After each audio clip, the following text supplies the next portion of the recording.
You need to increase the number of connections. If you want results in LinkedIn, that too again, inbound opportunity. You don't need to put an effort wherein somebody has to come and take that, okay, I have a job openings. Do you want to come and attend the interview?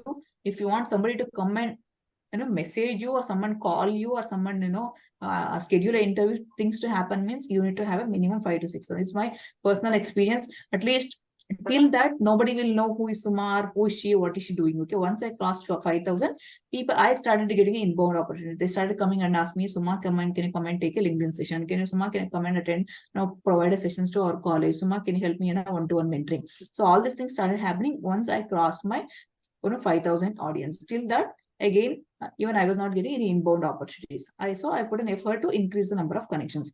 So now LinkedIn allow you to connect weekly 125 connections.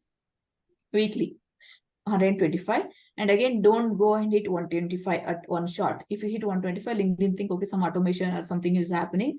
LinkedIn don't encourage automation things, and again, it'll try to block your profile. So just hit 80 to 90 connections based on the target audience, whomever you want to connect. So Ranjana, in your case, you need to connect more and more recruiters and the high profile people in the company which you're looking for. So increase the number of connections weekly. You should schedule in a calendar how you have a lunch in the morning, afternoon, weekly. So one of that could be your routine to schedule a calendar without missing it. So you should connect with the 80 to 90 people whom you look